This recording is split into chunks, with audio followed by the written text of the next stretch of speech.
Good afternoon, good evening, ladies and gentlemen. Welcome back. I hope everybody is feeling fresh, feeling rested, ready to work. Today we are in the Respiratory Skills Lab and we are going to be talking about everything that has to do with the respiratory system and how to take care of the equipment that is going to be for these patients. So we're going to talk about tracheostomies. And a tracheostomy is a medical procedure, either temporary or permanent, that involves creating an opening. And we call this opening a stoma. And that is in the neck in order to place a tracheostomy tube into the trachea. So this tube is inserted through an opening. Again, that opening is called a stoma in the neck below the vocal cords. And the reason that it is placed below the vocal cords is because there is a valve that sometimes we can use. It's called the Passamere valve. And if the vocal cords are preserved, if they are intact, occasionally we can use the Passamere valve on this trach and the patient will be able to talk. They'll be able to communicate. This tracheostomy is an alternative airway for breathing, and it is performed if a patient requires ventilation for longer than 7 to 14 days. If they require ventilation less than 7 days, then what may be in place would be an ET tube, an endotracheal tube, and we will talk about that more when we actually talk about respiratory disorders in lecture. So this tracheostomy will provide a stable airway in patients who require long-term ventilator support, again, longer than 7 to 14 days. And this will allow us access to the lower airway for suctioning and to relieve those upper airway obstructions, such as a mucus plug. Advantages include decreasing airway resistance and allowing air to enter directly into the trachea and lungs, allowing for decreased workload of breathing compared to air traveling from the upper airways to the lower airways and then the act of actual respiration. And a tracheostomy will also allow for oral care as opposed to an ET tube, an endotracheal tube, which is inserted orally and we really can't provide oral care. And advantages also include improved airway security and improved access for removal of pulmonary secretions. So even though we have immediate access to remove those pulmonary secretions, right? So, and it says improved airway security. Well, yes, that airway is secure, but you have to remember that it is a direct path to the lung. So if a foreign body is anywhere near that trach, it can be aspirated directly into the lung. So the tracheostomy will also allow for the ability to read lips, and in time, patients may be able to eat with the tracheostomy tube in place. So there's a lot of value to the trach. A disadvantage is the inability to communicate verbally, but again, if the patient is a candidate for this Passamere valve, then they will be able to communicate somewhat verbally. There are different techniques and incision used, and they depend on the surgeon and the reason for the tracheostomy. So once the trachea has been entered and the tracheostomy tube is placed, it will be secure with sutures and what we call the neck plate. We're going to do a chest x-ray to make sure that the tube is in proper placement. And here you can see a side view of where the tracheostomy is placed. You can see that it is placed below the epiglottis and it is placed below the vocal cords. So the tracheostomy tube may be permanent or temporary. Again, somebody needs ventilator support or increased ventilation for longer than 7 to 14 days. So that could be temporary because it may be only in for a month, maybe in for 2 months, maybe in for the rest of their life. And again, there are a number of different sizes and different types. And the type and size of the tube, again, is going to depend on the surgeon and on the patient's size and the rationale for the tracheostomy. So most tracheostomy tubes consist of the outer cannula, which is the outer cannula which goes into the skin, and that is what is secured with the neck plate. There's the inner cannula, which can be removed for care, and then the obturator. The obturator, anytime you have a patient that has a tracheostomy, this obturator is going to be somewhere in the room, somewhere next to that patient. This patient can never, ever go anywhere without this obturator because, and it has happened, if for some reason the trach is expelled, the patient is coughing, it's not properly sutured in, the trach ties are loosened, the Velcro didn't hold, you're going to want to insert this obturator in order to keep that trach patent until we can get an outer cannula back in there and maintain that airway. And then the outer cannula is the tube that is going to hold the tracheostomy open, and the neck plate extends from the sides of the outer cannula, the outer tube. So there are holes in the neck plate that will attach the Velcro strap around the neck. Most often now we use Velcro because it's soft. Some facilities are still a little old school and they will use neckties. The inner cannula locks inside of the outer cannula. The obturator is used to insert the tracheostomy tube. So again, this is going to be an emergency device. It's going to be at the bedside. It will travel with the patient.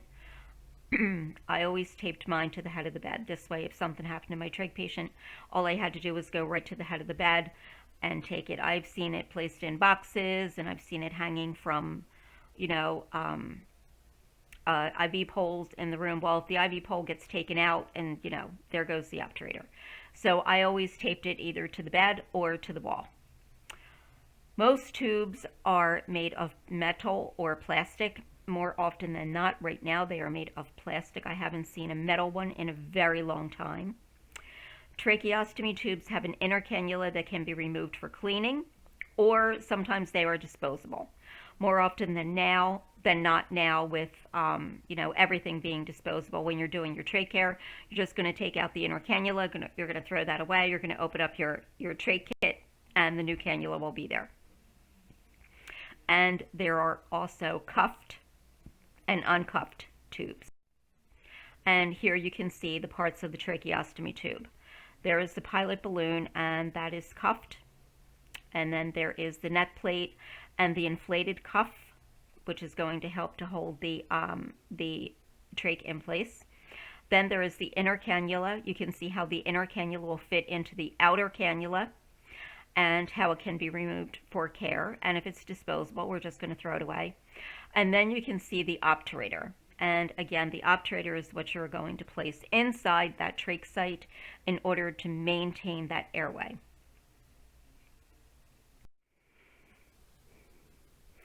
So a cuffed tracheostomy tube is used for the patient who needs continuous mechanical ventilation or a patient who is at risk for aspiration. Now, please remember that these patients are at risk for aspiration. And so any foreign bodies, anything that is going to come near that trach, either during care, during trach care, during suctioning, can be immediately aspirated into the lung because this is a direct avenue to the lung, to the base of the lung.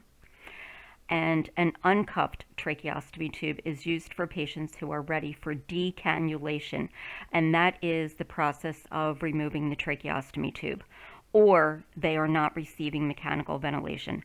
So the two types of cuffs of tracheostomy tubes that you are going to see with cuffs is the cuffed and the uncuffed. So there are some indications for this tracheostomy, and indications of a tracheostomy tube include the need to provide long-term mechanical ventilation. So whatever the issue is, whether they've had trauma, whether they have a chronic lung disease, whether they've had a cancer and there's been a tumor there and they need the tracheostomy. If there is going to be a need for long-term mechanical ventilation, then the tracheostomy is indicated, or to bypass upper airway obstruction. So remember, this goes to the base of the lung. So if there is something in the upper lung or something in the upper airway that needs to be bypassed, then we will bypass that with the tracheostomy tube so that your patient can breathe. They have an airway. To allow removal of respiratory secretions, because we can do a much better job of suctioning, much deeper suctioning.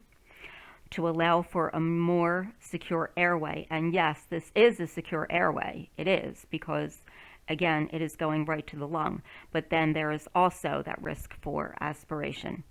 And to allow oral intake and speech in a patient requiring a long-term tracheostomy tube. So, again, after a period of time, these patients may be able to take in oral intake. They may be able to eat. And with the Pasteur valve, they may be able to speak again.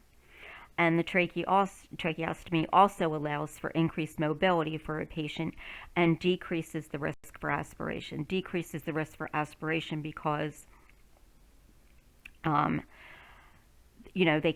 there's no way that they can inhale anything into the lung, but we can put something into that lung.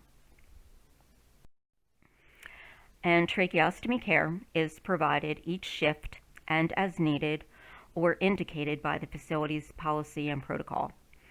And care is provided to maintain the patent airway and to prevent infection. So when you are going to suction your tracheostomy patient, you are first going to assess to see if the patient even really needs suctioning. Sometimes the patients are still able to cough, and they're able to get the secretions perhaps maybe to the top of the lung or to the opening of the tracheostomy, and you just may be able to suction the secretions right from the opening of the tracheostomy, and you do not have to do a deep suctioning at all. Some patients may require suctioning every 1 to 2 hours, and this may be in the case of a new tracheostomy where secretions are copious, or if they have an infection at the time, a respiratory infection at the time, and they are creating a lot of secretions. And then there are other patients who will require very little suctioning. These are patients who have had tracheostomies for a very long time. There are even patients who are able to cough and get the secretions to the opening of the trach, and they will be able to use a Yankauer suction tube, and they will be able to suction themselves just from that open airway. So we are going to assess, because we are nurses and that's what we do, we are going to assess breath sounds for wheezing, crackles, rhonchi, any abnormal breath sounds that may indicate a need for suctioning. Other indications may include coughing, those audible secretions, those visual secretions where you can see the secretions in the opening of the tracheostomy. And then there will be the increase in the pulse or the respirations, or they may become restless. And you are just going to have to use some critical thinking and some nursing judgment to think that their respirations are increasing, their heart rate is increasing, their pulse is going up, and perhaps maybe they're a little short of breath, and maybe they do need to be suctioned. So here we are, moving on to chest tubes. Welcome back if you've taken a break. I've taken a break, so welcome back. It's a rainy afternoon, so there's nothing else to do, so here we are recording and talking about chest tubes. Chest tube placement is indicated if a pneumo is when air has leaked into the space between the lungs and the chest wall. This is air that is outside of the lung. Or a hemothorax. A hemothorax is an accumulation of blood within the pleural cavity. Hemo meaning blood. So chest tube placement is indicated if a pneumo or hemothorax as a result of chest trauma. So something happens to the chest, there's some kind of trauma, there's some kind of injury, or this can happen spontaneously and air or blood is leaking into the space between the lungs and the chest wall or into the pleural cavity. The chest tube is placed between the ribs at the 5th or 6th intercostal space at the mid-axillary line for a hemothorax in order to drain the blood and fluid from the pleural space. In the case of a pneumothorax, the chest tube is placed higher, usually at the 2nd intercostal space at the mid-clavicular line. The difference in this chest tube placement is because of the fact that blood will collect in the lowest area in the pleural cavity. So therefore, if it is a hemothorax, the tube is going to be placed lower. Whereas, because of gravity, air is going to rise. Because of gravity, the blood is going to collect in the lowest place. Air, however, is going to rise. So in the case of a pneumothorax, the chest tube is going to be placed a little higher. Pleural drainage will allow for the expulsion of air and or fluid while allowing the lung to expand. The chest tube is connected to a chest drainage device, and essential components of the chest drainage system will include a collection chamber, the water seal, and the suction. The collection chamber allows for the accumulation of blood and other fluids.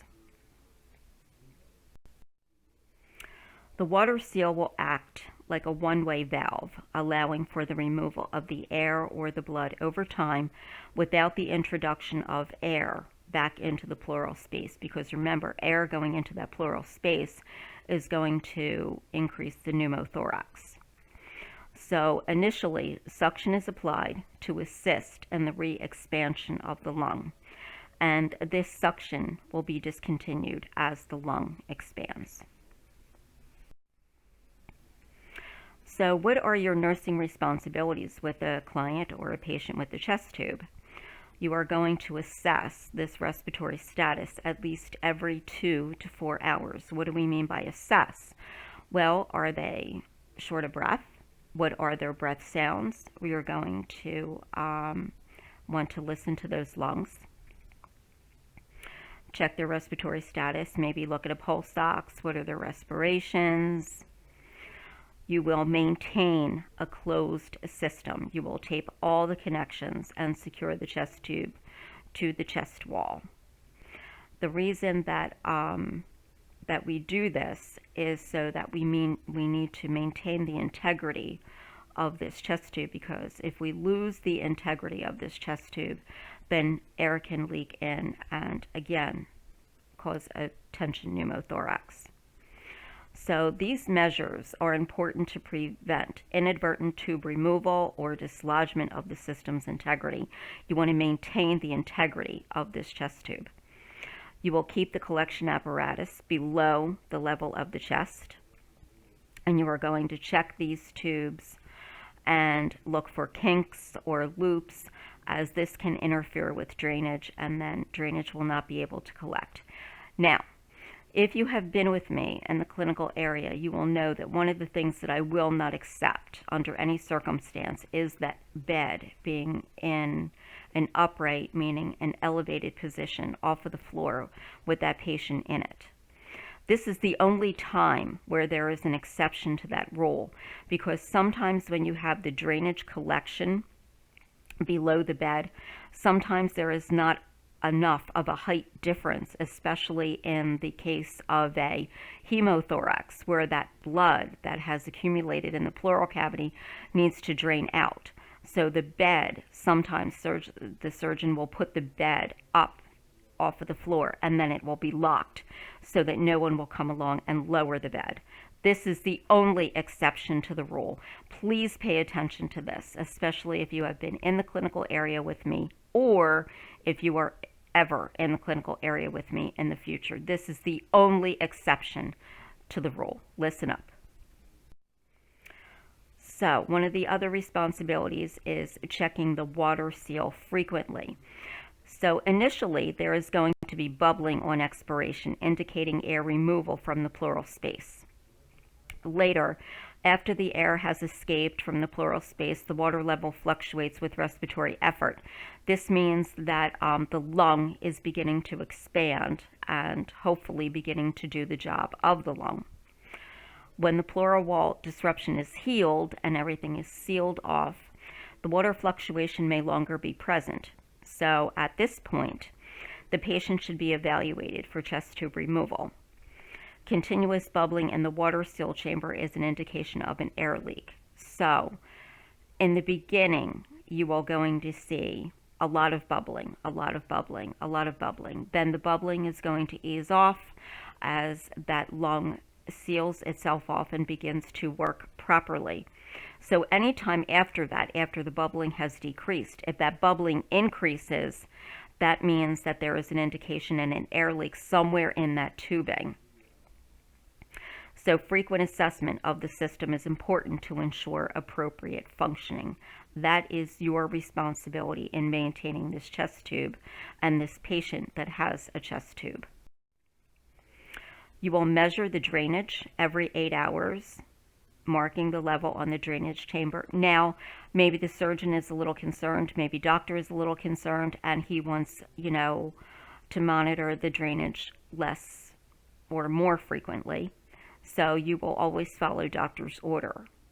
You will report the drainage, whether it is cloudy, in excess of 70 milliliters per hour, or the amount that has been indicated by the provider, or if the drainage is red, warm, or free-flowing.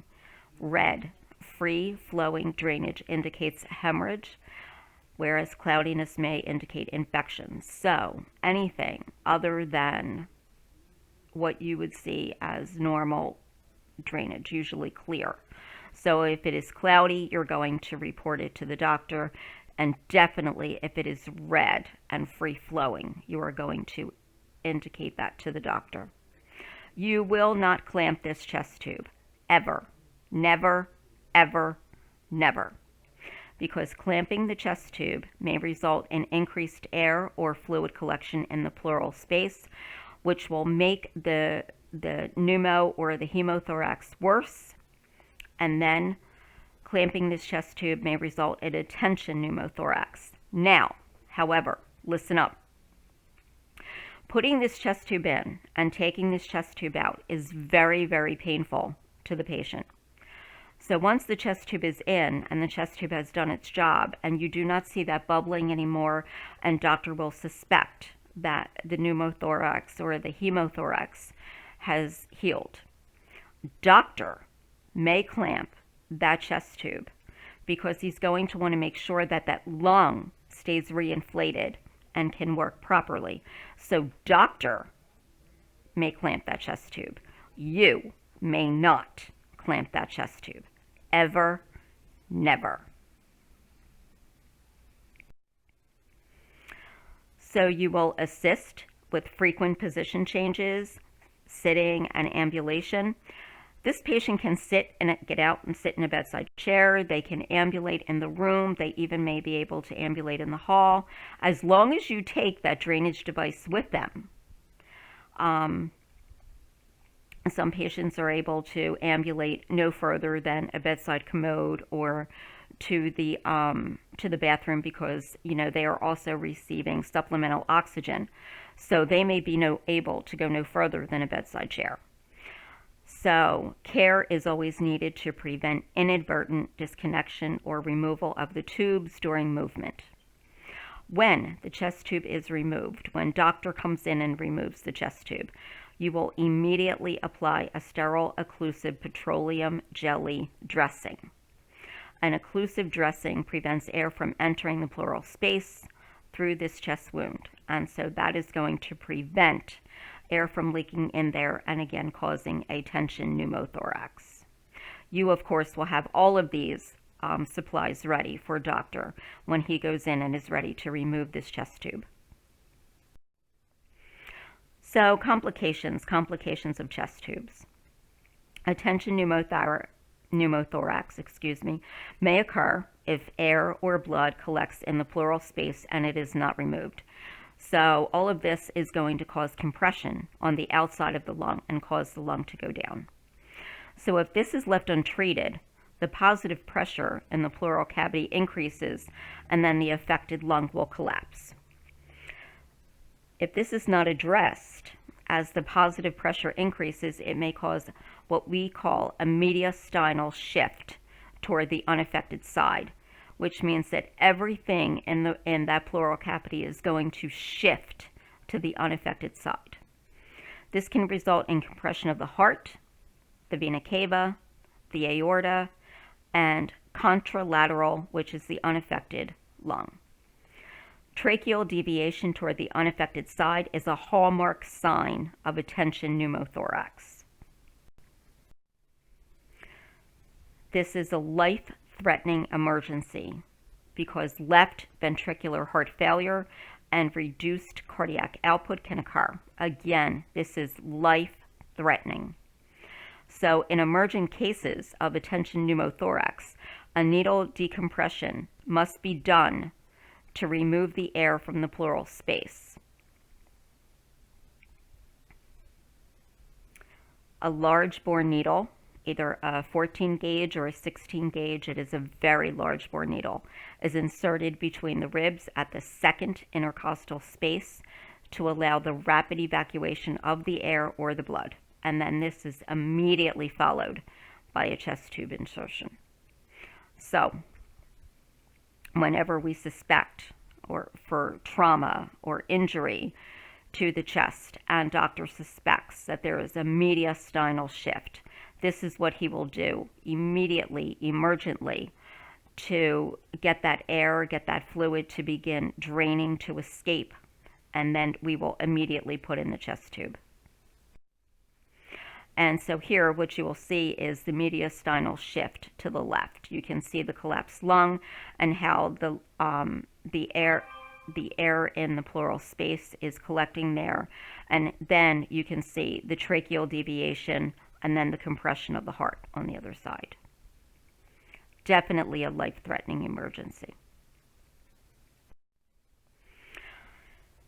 So more complications. Cardiac tamponade is caused by excessive air, fluid, or blood collecting in the pericardial sac. When this occurs, the heart cannot adequately fill or contract because of the compression of the ventricles. It can manifest as hypotension, muffled heart sounds where the heart sounds are not distinct, and distended neck veins occur, which are known collectively as the Beck's triad. So Beck's triad is going to be hypotension, muffled heart sounds, and then distended neck veins. So cardiac tamponade is due to fluid accumulation in the pericardial sac and treated with a pericardiocentesis. And this is the insertion of a large bore needle into the pericardial space to drain the fluid.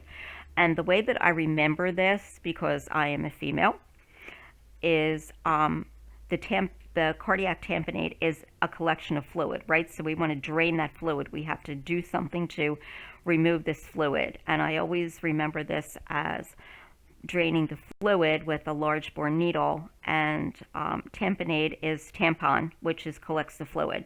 So it's going to drain the fluid off. So whenever there is cardiac tamponade, we have to insert something to drain off that fluid or insert something in there to pull off that fluid so that to maintain the blood pressure and to make sure that the heart can work effectively. So a small pericardial catheter, it is similar to a chest tube, but it is more flexible, may be placed to allow for continued drainage of the fluid until the cause can be determined and managed. We have to figure out why this happened. Sometimes this will happen spontaneously, and we have to figure out how this happened, what is going on in this heart and in this lung.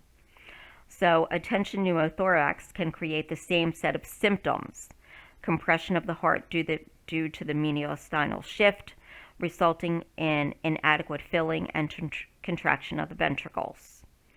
So cardiac tamponade due to tension pneumothorax is treated with an emergent thoracentesis.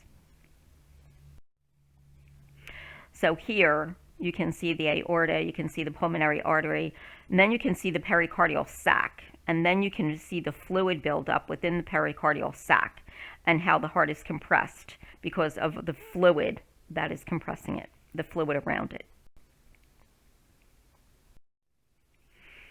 So take a stretch. Let's see if we can move on to arterial blood gases, which are ABGs.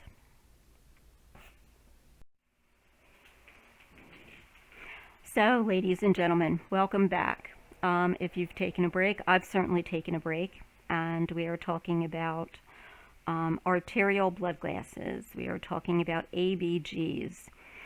And arterial blood gas analysis measures the levels of oxygen and carbon dioxide in arterial blood. So, analysis will measure pH, partial pressure of oxygen, which is the PO2, partial pressure of carbon dioxide, which is the PCO2, saturation of oxygen, which is the SaO2, and the bicarbonate, which is HCO3. So when you're looking at arterial blood gases and trying to interpret them, these are the things that you're going to look at. A blood sample is obtained from an artery, so arterial blood gas. It's usually the brachial, radial, or femoral, either by arterial puncture or by withdrawal from an existing arterial line. Sometimes if your patient is in the ICU, they may have something that we call an arterial line, an A line, and we are able to draw this lab study from that line. And arteries, as we know, are located very deep under the skin and they run alongside nerves. So obtaining this lab study, this specimen, can sometimes be very painful.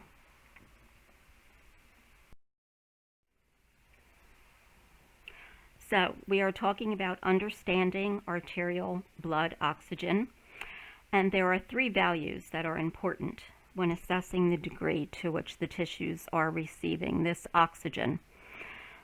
Hemoglobin is the iron-containing pigment of red blood cells that, as oxyhemoglobin, will carry oxygen in the bloodstream. PO2, which is the partial pressure of oxygen, is the amount of oxygen available to combine with hemoglobin to make this oxyhemoglobin. And the SaO2, the saturation of oxygen, reflects the oxygen that is actually bound to hemoglobin. So measuring arterial blood carbon dioxide, the partial pressure of carbon dioxide, which is the PCO2, is a measure of the CO2 that is dissolved in the blood. So hypocarbia is when a person hypoventilates. He exhales large amounts of CO2, causing arterial PCO2 levels to fall. However, PO2 levels will remain in the normal range. And then there is hypercarbia, and in hypoventilation there is less CO2 moving into the alveoli for exhalation. And please remember that it is at the level of the alveoli that respiration actually occurs. So this will leave more CO2 in the arterial blood, and the PCO2 levels will rise. Please know that high PCO2 levels, hypercarbia, suppress the respiratory drive, having an anesthetic effect on the nervous system and can be toxic. Please know this. Please know this. Listen up.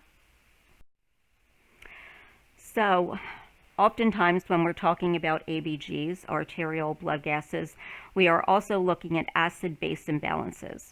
And the body always wants to be in homeostasis, right? You remember Professor Johns, that's her favorite word, homeostasis.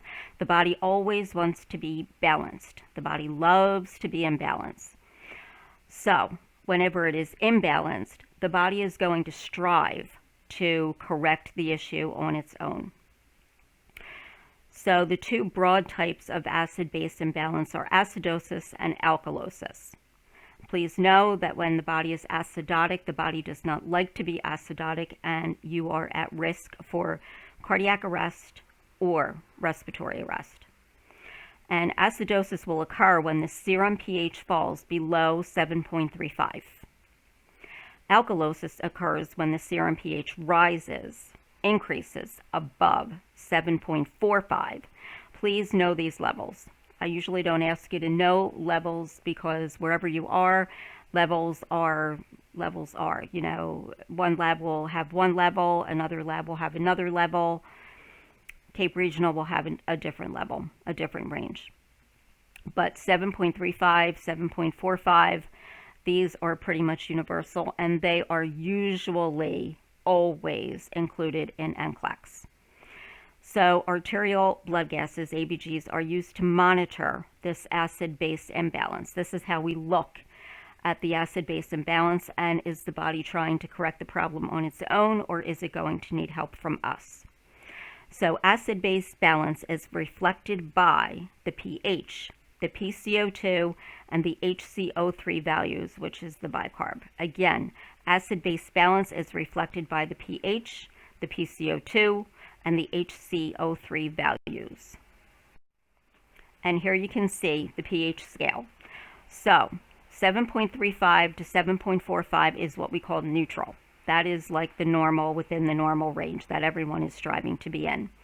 When the body falls below 7.35, 7.25, all the way down to 6.9, 6.9 and lower, you are incompatible with death. Going the other way, 7.45 to 7.8 is considered alkalosis. Anything above alkalosis 7.8 is incompatible with death. So you can see that these are the ranges here. But the range that you need to know is 7.35 to 7.45. So acid-base imbalances. A respiratory disturbance will alter the carbonic acid portion of the buffering system. So the resulting imbalance is labeled respiratory acidosis or respiratory alkalosis. A metabolic disturbance alters the bicarbonate portion of the buffering system, and the resulting imbalance will be labeled metabolic acidosis or metabolic alkalosis. So if it has to do with the carbonic acid, then we are going to look toward the respiratory system. If it has to do with bicarbonate, the HCO3, we are going to look at the metabolic issues. So metabolic and respiratory problems can coexist, and so this will result in disturbances on both sides of the buffering system. So this makes it a little bit more complicated to correct the problem. So compensatory mechanisms may also produce both bicarbonate and carbon dioxide abnormalities. So when we are interpreting these ABGs, we must examine the ABG results. We have to look at these ABG results. Now, more often than not, the respiratory therapist will draw the ABG. They will also interpret the ABG, and if necessary, they usually reach out to doctor. That does not mean that you don't need to know how to interpret the ABG, because when they come back and tell you what doctor's order is, you need to know what you're doing is correct. And again, we are looking at the pH, the PCO2, and the HCO3 values, because these are of primary importance.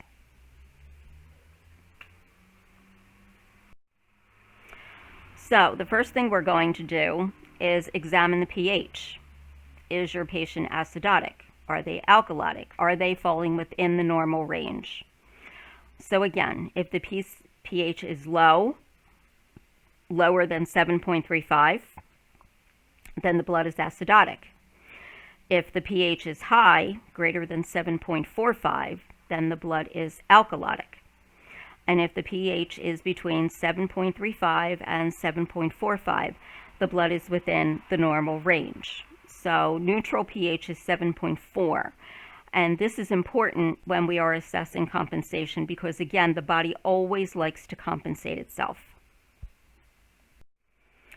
So after the pH, we're going to move on to step 2, and then we are going to check the amount of carbon dioxide that is in the blood, and this is the PCO2. Is there too little? Is there too much?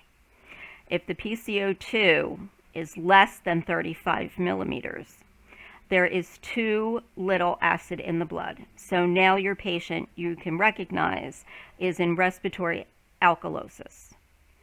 If the PCO2 is greater than 45 millimeters, there is too much acid in the blood, and your patient is in respiratory acidosis. This is important to know because, remember, the body doesn't like to be acidotic. If the PCO2 is between 35 and 45, the cause for the abnormal pH is not respiratory. So then we are looking at a metabolic issue. Step 3, we have looked at the pH. We have looked at the PCO2. Now we are looking at the bicarbonate. Is there too much? Is there too little? If the HCO3, if the bicarbonate is less than 22 milliequivalents, there is too little base in the blood, and then your patient is in respiratory acidosis. Again, not a good thing for the patient. If the HCO3 is above 26, there is too much base in the blood, and your patient is in respiratory alkalosis. However, if your bicarbonate, if the HCO3 is between 22 and 26 milliequivalents, the causes for the abnormal pH is not metabolic. So this means it is a respiratory issue. So here, this is, these are uncompensated ABG results and just a little chart. So if the pH is low, the PaCO2 is up, and the HCO3 is within the norm, then your patient is in respiratory acidosis, and on and on. Just reference for you. So in step 4, this is where you want to look and see, is there compensation? And if there is compensation, is it partial, or are they fully compensating? And again, the body will naturally try to correct the unhealthy situation by using the lungs and the kidneys to buffer the abnormality and return the body to normal range. So again, respiratory, we are looking at lungs. When we are looking at metabolic, we are usually looking at kidneys to make the buffer. So these are the things that you're going to be paying attention to when we are looking at compensation. So if breathing is the reason for the abnormal pH, then the kidneys will pick up the slack and they're going to try to improve the situation. If the problem is metabolic, then the body will try and compensate by either breathing faster, deeper, slower, or more shallow. So, if the pH is abnormal, no compensation has occurred. So here we have an example of respiratory acidosis. The pH is 7.3, the PCO2 is 50, and the HCO3 is 24. So, if the pH and one ABG component are abnormal, the second ABG value is starting to change and the pH is moving toward normal, then we can say the partial compensation has taken place. So in your respiratory acidotic patient, they are trying to partially compensate, and so this is what those ABGs will look like. The pH is now 7.32, the PCO2 is 50, the HCO3 is 28. So although the pH is increasing, it is still acidotic and the PCO2 still remains high because the body is trying to compensate. The HCO3 is increasing to alkalosis to try and bring the pH closer to normal. So you can see that the kidneys are working to try and bring the body back to a normal range to compensate. And then again, this is what partial compensation will look like. In respiratory acidosis, the pH is low, the PaCO2 is high, and the bicarbonate, the HCO3, is going to be high. And then you have other examples. full compensation. Full compensation occurs when the pH returns to normal range and both other ABG components are abnormal. Because again, if the pH is within the normal range, then the body is close to homeostasis. So the initial causal component is still abnormal, and the second ABG component, the one that had the normal values, has changed enough to return the pH to normal, and that would have been the bicarbonate. So fully compensated respiratory acidosis looks like this. 7.35 is the pH, the PCO2 remains at 50, but that bicarbonate, the HCO3, is now 30. And so in respiratory acidosis that is fully compensated, the pH is normal, but still a little lower than that 7.35. The PaCO2 is going to be elevated, and the bicarbonate, the HCO3, is going to be elevated.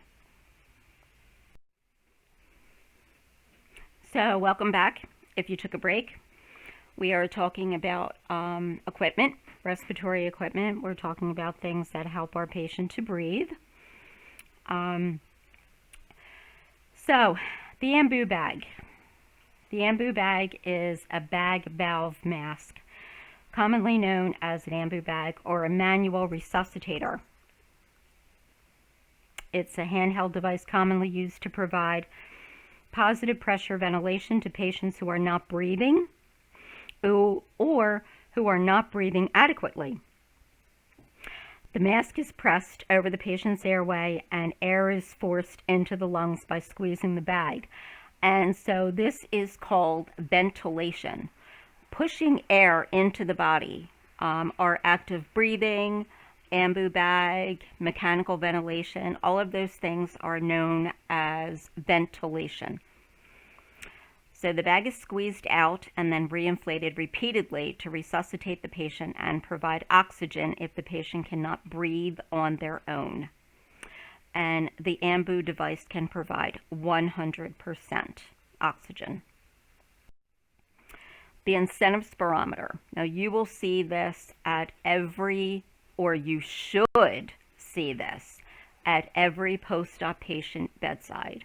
Or if your patient has a lung issue, a chronic issue with their lungs, this should always be at their bedside. And the incentive spirometer is a handheld respiratory device that is designed to assist the patient in deep breathing exercises and encouraging the patient to breathe slowly and deeply to allow lung expansion and to prevent or reverse atelectasis.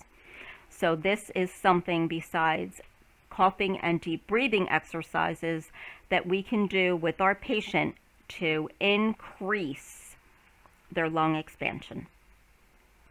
When taking a slow, deep breath in and holding it, the alveoli expands, reducing the risk for collapse and assisting with oxygenation. Because please remember that that is the difference between ventilation and respiration. Respiration occurs at the alveoli level where there is that exchange of oxygen into the body. The incentive spirometer is ordered by the healthcare provider for patients who have had a surgical procedure and patients diagnosed with chronic breathing problems or pulmonary issues. And yes, this can be ordered by the healthcare provider, but many times this is placed at the bedside because of nursing judgment, because we know that it will be beneficial to our patients. So even though it may be ordered by the healthcare provider, we can also place this at the bedside. And many times for a post-op patient, the respiratory therapist will bring one into a post-op patient. So patients who are ordered bed rest or patients with an extended hospital stay may also benefit from use of the incentive spirometer. And it may reduce the possibility of developing atelectasis that increases the risk for pneumonia, because again, we are facilitating that lung expansion. And this is what the incentive spirometer will look like. And what they do is the respiratory therapist or nursing may establish a goal And then we are going to encourage our patients to either meet this goal or possibly exceed the goal. So, nursing implications. You will encourage the patient to use this device 5 to 10 times per hour while they are awake. And when I'm talking to my patients, if they're awake, if they're alert, if they can, if they're, sitting in their room, perhaps they're watching TV, I encourage them to do it at least a couple of times every commercial. You will set the incentive barometer goals on the basis of the patient's individual performance. So this is going to be individualized to each patient.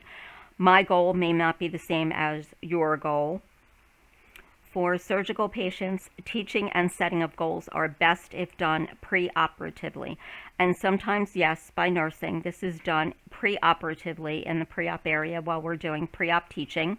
We're going to explain that this is going to be at the bedside. We are going to explain what it's for, how to use it. And this is when the goal will be set, and it's the best time to set the goal because they have not yet had anesthesia. So this is possibly the truest assessment of their respiratory status. And repeated use of the incentive spirometer can improve lung expansion and assist in removing secretions from the airways. So oxygen and oxygen humidification. Oxygen on its own has a drying effect on the mucous membranes because the humidification of the inspired air is lessened for the patient who is receiving oxygen therapy. When we breathe air in, we are breathing in moistened air. It doesn't always feel that way, but we are. So when we are giving our patients oxygen, either by nasal cannula or with the mask or whatever device we're using, it can be quite drying. So many times we will use humidification. So when oxygen therapy is prescribed and it is greater than 4 liters via nasal cannula, humidification should be added because, again, it can be drying and uncomfortable for the patient. So the humidification occurs when the oxygen is passed through sterile water, causing bubbling in the container. And we've all seen this in the hospital setting where there's the nasal cannula and you're looking to see on the flow meter, how many liters they're on, and you can see the bubbling in the water bottle. So this sterile water is going to go through the tubing into the patient's mask or into the nasal cannula. And this process restores the humidity that is present in room air. So, low flow delivery devices. Low flow delivery devices include the nasal cannula, a simple face mask, a partial rebreather mask, and a non-rebreather mask. These low flow delivery systems provide oxygen in concentrations that vary with the patient's respiratory pattern. So this is going to work, these devices are going to work in conjunction with their respiratory pattern. The supplemental oxygen is mixed with the room air, which lowers the oxygen level that is actually delivered to the patient. And the true amount of oxygen that is delivered to the patient cannot be determined and can vary according to the patient's ability to breathe. So, supplemental oxygen delivered with these low flow delivery devices cannot really be measured. We can try and measure it, we can assess it, but it is not accurate. So the nasal cannula, let's start there. Very simple. The nasal cannula device delivers oxygen through tubing that has 2 soft prongs, and we've all seen them, on one end that are placed into the patient's nares, and the other end of the tubing is connected to the oxygen source. And then again, remember that if this oxygen source, if it is greater than 4 liters, you are going to use humidification. You're going to get that sterile water bottle. The most commonly used delivery system is the nasal cannula, as it is more comfortable, it's mobile, it's easy to use, and of course, when we're talking about healthcare, it's less expensive than the other delivery systems. and it is used for patients who require low levels of oxygen to maintain adequate oxygenation. So it's supplemental. And it works well for the patient who has adequate ventilation. Remember, ventilation is drawing air into the body. We're moving that air into the body, into the lungs, but requiring a higher oxygen concentration than room air. So the nasal cannula is used most commonly with patients in the hospital, extended care units, and in the home. Oxygen concentrations are administered are 24% to 40%. So this is anywhere from 1 liter of oxygen to 6 liters of oxygen. So the patient who retains CO2, such as a COPD patient, will use the lower amount of oxygen, which is only 1 to 2 liters, so that the patient does not lose his or her hypoxic drive to breathe. So again, this is where we can go back to ABGs and the acid-base imbalance, because once we give this COPD patient too much oxygen, it is going to throw them out of homeostasis. It's going to produce that anesthetic effect, and they will lose their drive to breathe. So this is actually detrimental to them. COPD patients do much better with lower levels of oxygen. And so, because we are nurses and we need to assess the area behind the ears where the oxygen tubing is placed, as well as the nasal septum, because of skin breakdown. And here you can see the nasal cannula. The 2 prongs are going into the nares, and you can see how by going around the patient's ears that it would be rubbing or causing friction, so you need to assess there for skin breakdown. And then it is going to the oxygen source. And then again, this is used for 1 liter to 6 liters. And anything over 4 liters, you will need humidification. So, a face mask. Face masks are used when a patient requires a higher level oxygen concentration. There are several different types of masks, including simple, the partial rebreather, and then the non-rebreather. So the mask should fit properly over the patient's face, covering the patient's mouth and nose, and it is kept in place by elastic strips that are going to go around their head. So this delivery system is hard to use on a patient who has anxiety or if they're claustrophobic, because they're going to tell you, as they're breathing, they're going to tell you, I can't breathe, I can't breathe. And so, as with your other patients, you are going to assess for skin breakdown underneath the mask and then also behind the ears. So the disadvantage of the face mask is that it must be removed for the patient to eat. However, the patient is then placed on a nasal cannula and eating, and then the mask is replaced after eating, because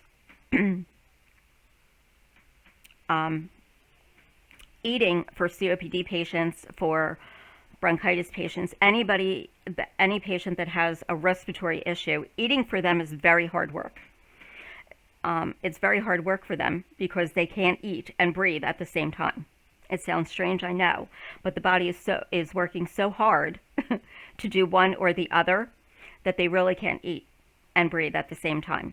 So if your patient is on a mask and they need to be fed, or if they're going to eat on their own, you're going to take off the mask and then you're going to supplement them with oxygen so that they are getting something.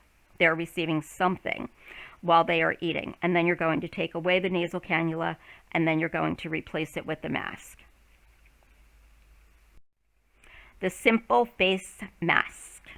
The simple face mask is used when the patient needs a moderate amount of oxygen to maintain an adequate PaO2 level. So this device uses oxygen flow rates between 5 and 10. So remember, the nasal cannula is 1 to 6. Here we are with the simple face mask, 5 to 10 liters per minute, and can deliver oxygen concentrations from 40% to 60%. So the amount of oxygen that the patient receives depends on the patient's respiratory pattern and the proper fitting of the mask. So you want the mask to fit properly over their nose and over their mouth. The higher flow rate, again 5 to 10 liters per minute, assists the patient from rebreathing exhaled CO2 that can be retained in the mask, therefore delivering more oxygen to the patient. So this device is used for short-term oxygen therapy and is useful when transporting a patient. So here you can see the exhalation ports and then the tubing that is going to the oxygen source, and then the elastic strap going behind the head over the ears. So again, you're going to check for skin breakdown. This mask is used for anything between 5 to 10 liters. So again, because it's over 4 liters, this is also a mask that you can use humidification for. So the partial rebreather mask. A partial rebreather is a simple mask with a reservoir bag attached. So the patient breathes in the oxygen from the reservoir bag. On exhalation, the bag fills with oxygen, and the exhaled gases exit through small holes on both sides of the mask. So there's exhalation ports. This allows for a greater concentration of oxygen to be delivered to the patient, more concentrated than with a simple face mask. We can maintain a flow rate of 8 to 10 liters per minute to this device, and we can provide 50 to 75% oxygen to the patient. So again, this is also a device that is useful for short-term oxygen therapy. So here you can see the exhalation ports, you can see the inflated reservoir bag. Now before you put this mask on your patient, you are going to make sure that this reservoir bag is inflated. You never want it deflated when you're putting it on the patient. And then you can see the oxygen tubing that is coming from the oxygen source, and then the elastic strap that is holding it in place. So you're going to be checking behind the ears for skin breakdown. And again, this is 8 to 10 liters. And because it's over 4 liters, again, you can provide humidification. So the non-rebreather mask. The non-rebreather mask is very similar to the partial rebreather mask, except this mask has one-way valves between the bag and the mask, preventing the exhaled air from entering the bag, ensuring a higher, more accurate oxygen concentration in the reservoir. So this device also has a one-way valve on both sides of the mask to prevent room air from entering the mask on inhalation. So this is about as pure oxygen as we can get. There should be a minimal flow rate of 10 liters per minute. And the non-rebreather mask can provide up to 90% oxygen to the patient. So you will see this on a patient possibly at end of life, or you will see us put this on a patient who is in that gray area where we are trying to correct that acid-base balance. We might not have a clear code status, and so we're like, well, we can do this, we can do this, we can do this, until we can get a hold of doctor, until we can figure out what we're going to do with this patient, hopefully so that this patient does not arrest. So here you have the non-rebreather. You can see the exhalation port and the one-way valves, and you can also see the inhalation port. You can see the inflated reservoir bag, and again, this bag is going to be inflated before you apply it to the patient. And then you can see the tubing coming from the oxygen source, and this is 10 liters, 90% oxygen. This can also be humidified because it's greater than 4 liters. And you can see with the elastic strap going behind the head by the ears, you will again be assessing for skin breakdown. So they are low flow delivery devices. Now we're going to talk about high flow delivery devices. High flow delivery devices include a Venturi mask, aerosol mask, a trach collar, a T-piece adapter, and a face tent. And these devices deliver set oxygen concentrations regardless of the patient's breathing pattern. So you can see, like with the rebreather mask, and especially with the reservoir bags, that, they're going to inflate, deflate with the patient's respiratory pattern. They are low flow delivery devices. With a high flow delivery device, it doesn't matter what the patient's respiratory pattern is. It is just going to deliver the oxygen. So humidity is provided with the oxygen with specific devices. Again, anything that is probably greater than 4 liters. So the patient is provided with oxygen concentrations of 24% to 100% with a minimal flow of 10 liters per minute. So, the Venturi mask. The Venturi mask is the most commonly used high flow delivery device because this device can deliver the most accurate oxygen concentration. The Venturi mask.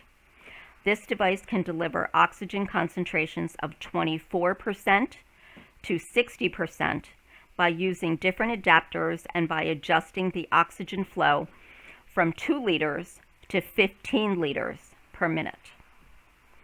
So the mask is fitted to the face and an adapter is attached to the bottom of the mask. The other end of the adapter is attached to the oxygen tubing, and then the tubing is connected to the oxygen source. Some masks will have an adapter with a dial instead of an adapter to determine the oxygen concentration to be delivered to the patient. The patient with a chronic lung disorder will benefit from this device because this device delivers a more accurate oxygen concentration to the patient on inspiration. So, and here you can see this. You can see the exhalation ports, and then you can see the flexible tube, and then the removable adapter. Here, the removable adapter on the patient is red, and that means that they are receiving 40% oxygen at 10 liters per minute. So if we wanted to change either the concentration or the liters per minute, we are going to remove this adapter and we will place another one. So if we needed to go up to 10 liters per minute, we would replace this red one with the green one. And then the patient would be receiving 60% oxygen and 15 liters per minute, and so on. So this gives us a greater accurate delivery of this oxygen. And so this can also be connected to humidification if need be. And again, with the elastic strap, needless to say, we are going to be assessing for skin breakdown. The face tent. The face tent is a device used for patients who have facial trauma, burns, or someone who has had an upper airway surgery. The device will fit under the chin and extends to just above the ears, and this device will allow the delivery of oxygen mixed with a mist. So, flow meters. Flow meters. Flow meters will measure the flow rate of gases, such as oxygen, air, or nitrous oxide. Some of you may have already had nitrous oxide, or your children may have had nitrous oxide when you go to the dentist and they give you the sweet air, the happy air, to relax you before, dental work. Common flow meters are commonly used to closely monitor and control the level of anesthetic delivered in medical applications. And we also use it to monitor how many liters per minute of oxygen. Flow is measured in liters per minute. So oxygen, when it is ordered, can range from 1 liter per minute to 10 liters per minute. 70% of patients are prescribed 2 liters or less. And this is because, please remember, oxygen is actually a drug. It is actually a drug. And again, in regards to COPD patients, it is so important that they receive that 1 to 2 liter per minute because of the decreasing drive to breathe. So, let's talk about inhalers. A metered dose inhaler, an MDI, is a pressurized container that is pre-filled with several doses of a drug, a medication, and an eco-friendly substance, a hydrofluoroalkane, to propel the medication forward. The advantage is high doses of medication can be rapidly instilled into the lungs because we're inhaling this. We're taking, as we're pressing down on that container, we're taking this medication right into our lungs. So we're going to get the benefit of the medication rather quickly because, the lungs are very visceral, blood-filled. Large oxygen supply, not blood-filled. We don't want them to be blood-filled. So we can get the benefit of the medication without the systemic effects of some of these medications. So the patient will inhale while pushing on the canister's pump to release a measured dose of medication through a mouthpiece, and the mouthpiece is what is in our mouth, and we're going to inhale it directly into our lungs. Sometimes we can use an extender, a spacer, that is attached to the mouthpiece to enhance the delivery of medication into the respiratory tract. So then medication is pumped into the extender or the spacer instead of directly into the patient's mouth. A dry powder inhaler, a DPI, which I have not worked with very much, is activated by a pump rather than by the inhalation. So DPIs are not designed to be used with a spacer. Patients can frequently self-administer these inhalations. Of course, they're going to need patient education. And these medications are most often bronchodilators or steroids, and they are delivered by an MDI, a metered dose inhaler. So patient education will include how to coordinate the inhalation of the medication and the pushing of the canister. Can take a little bit of practice. And then patient education to inhale and exhale deeply to correctly administer the dose. And also one of the things that sometimes we forget about, we do talk about it an awful lot in the clinical setting when we're using these inhalers, is that after your patient has used this inhaler, they should really rinse out their mouth, because we don't want the medication to stay inside the mouth. It can be very irritating to the gums. Sometimes it can cause blistering and sores inside the mouth. So after your patient has used an inhaler, you would want them to rinse out their mouth. So it should be part of your patient education. Also, if you are giving your patient different types of medications, generally, I really don't care in which order you give your medications. If you want to give your pills before the insulin or the insulin before the pills, it really makes no difference to me.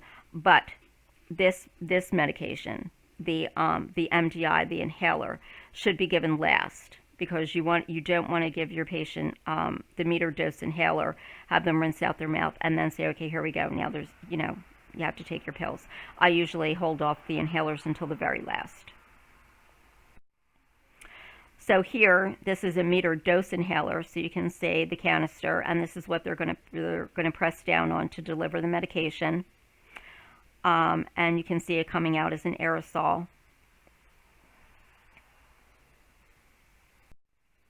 And then this is, you're going to take the MDI, the metered dose inhaler, and you're going to, instead of the mouthpiece going into the patient's mouth, the mouthpiece is going to go into the extender, the spacer. So you can do it, or your patient can do it. It can be part of your patient education. You're going to press down on the canister, and you're going to propel the medication into the spacer.